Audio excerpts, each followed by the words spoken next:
القرآن يوحدنا لطريق الخير يوجهنا الله تعالى أنزله ورسول الله معلم.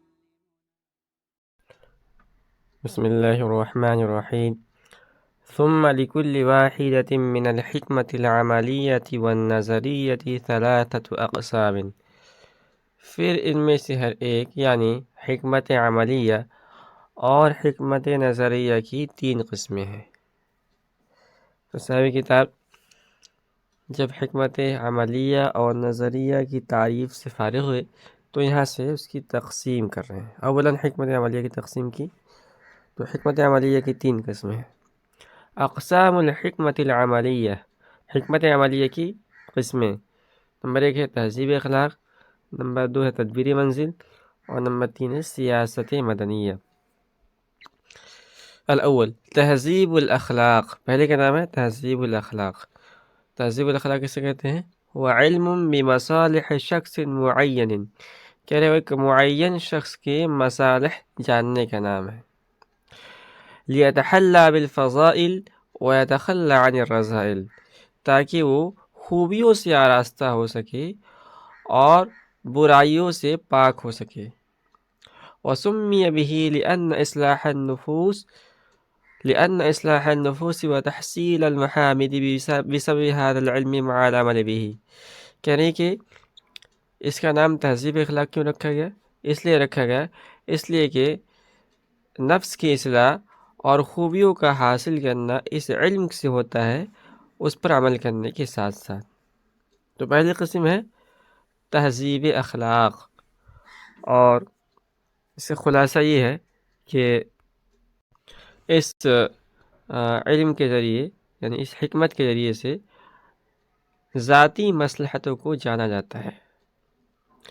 دیکھیں انسان کو اگر اپنے آپ کو اچھا بنانا ہے تو اس کے لیے 2 چیزیں جو ہیں۔ پہلے کہ اپنے آپ کو برائیوں سے پاک کرے، اس کے اندر جو بری صفتیں ہیں، چوری کرنا ہے، زنا کرنا ہے، چغلی کرنا ہے، جھوٹ بولنا ہے، یہ سب بری صفتیں ہیں۔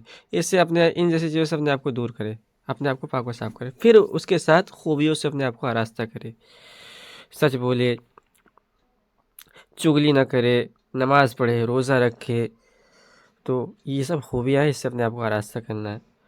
تو تہذیب اخلاق ایک ایسی حکمت عملی ہے جس سے ذاتی مصلحتوں کو جانا جاتا ہے۔ کیوں؟ اس لیے تاکہ آدمی اپنے آپ کو برائیوں سے پاک کر کے خوبیوں کے ساتھ آراستہ کر سکے۔ اچھا، اس فن کا نام یعنی اس حکمت کا نام حکمت تہذیب اخلاق کیوں رکھا گیا؟ کہہ رہے ہیں اس لیے رکھا گیا کہ اس کا مقصد بذریعہ عمل مزاج اور طبیعت کو سدھارنا اور خوبیوں کو حاصل کرنا ہے۔ تو تہذیب یہ باب فعل کا مصدر ہے، اس کے معنی اصلی لغوی معنی تو آتے ہیں جو پیڑ پودے پر زائد شاخیں ہوتی ہیں اس کو کاٹ چھاٹ کر ان کو سنوارنا، بعد میں یہ سنوارنے کے معنی میں استعمال ہونے لگا۔ تو اس حکمت کے ذریعے سے آدمی اپنے آپ کو خوبیوں سے سنوارتا ہے، اس مناسب اس کا نام تہذیب اخلاق رکھا گیا۔ کہ دوسری قسم ہے تدبیر المنزل، وہ علم بمصالح جماعت متشارکۃ فی المنزل، کہہ رہے کہ تدبیر منزل ایسی حکمت کا نام ہے، یعنی کہ ایسا علم ہے جس سے گھر میں شریک لوگوں کے مصالح کو جانا جا سکے۔ کالوالد والولد والزوج والزوجۃ، جیسے کہ باپ اور بیٹے کے درمیان، بیوی شوہر اور بیوی کے درمیان۔ وسمی به لحصول انتظام المنزل بسبب هذا العلم، اور اس حکمت کا نام تدبیر منزل اس لیے رکھا گیا کیونکہ اس حکمت کے ذریعے سے گھر میں انتظام حاصل ہوتا ہے۔ تو یہ دوسری قسم ہے، اس کا نام ہے تدبیر منزل۔ منزل کے بعد گھر کے آتے ہیں، اور تدبیر باب فعل کا مصدر ہے، انتظام کرنا۔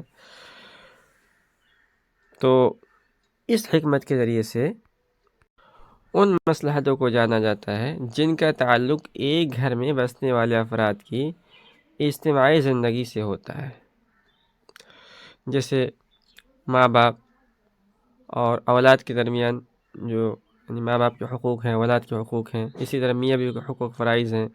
اسی طرح اگر گھر کے اندر آدمی نے نوکر رکھ رکھے ہیں تو آقا اور نوکر کے درمیان جو تعلقات ہیں، تو اس حکمت کے ذریعے سے ان مصلحتوں کو جانا جاتا ہے، لوگوں کے حقوق جان کے جس کا جو حق ہے اس کو دیا جاتا ہے، اور اس طرح گھر کا نظام درست ہوتا ہے، اس لیے اس کا نام تدبیر منزل رکھا گیا۔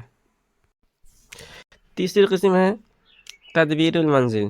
تیسری قسم ہے سیاست مدنیہ، کہنے کہ ہی علم بمصالح جماعت مشترکۃ فی المدینہ، کہنے سیاست مدنیہ نام ہے شہر میں شریک لوگوں کے مصالح جاننے کا، لیتعاونوا علی مصالحہم، تاکہ وہ اپنی مصالح پر ایک دوسرے کا تعاون کر سکیں، وسمی بہا لحصول مصالح البلد بہا، کہہ رہے کہ اس تیسری قسم کا نام سیاست مدنیہ اس لیے رکھا گیا ہے کہ اس حکمت کے ذریعے سے شہر کے مصلحتوں کو جانا جاتا ہے، اس کا حصول ہوتا ہے۔ سیاست مدنیہ کے اندر دو چیزیں، دو لفظ ہیں، پہلا لفظ سیاست اور دوسرا ہے مدنیہ۔ سیاست کے